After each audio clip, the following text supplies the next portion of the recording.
Nurafshon shahridagi Nurafshon Arena markaziy stadionida Davlat xavfsizlik xizmati kubogi 2025 sport musobaqasining futbol va mini futbol turlari bo'yicha o'g'il bolalar va qizlar o'rtasidagi shahar bosqichi final uchrashuvlari bo'lib o'tdi. Tafsilotlar muxbirimiz lavhasida.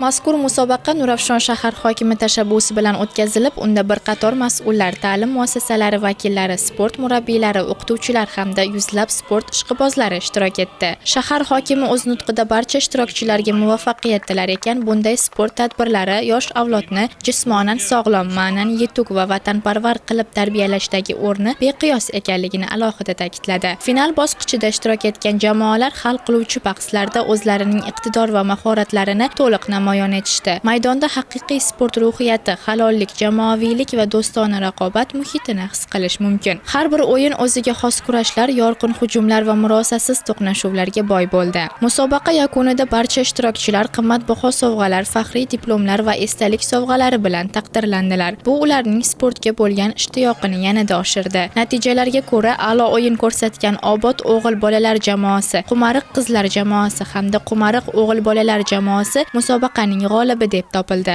Ushbu jamoalarga kuboklar topshirilib, viloyat bosqichiga yo'llanma berildi. Musobaqaning yakuni barchada katta taassurot qoldirdi. Sportchilar yutuqlaridan ilhom olishgan bo'lsa, tomoshabinlar chinakam sport zavqini his qilishdi. Ushbu tadbir Nurafshon shahrida sportga, xususan yoshlar o'rtasida sog'lom turmush tarzini targ'ib qilishga qaratilgan keng ko'lamli sa'y-harakatlarning amaliy ifodasidir.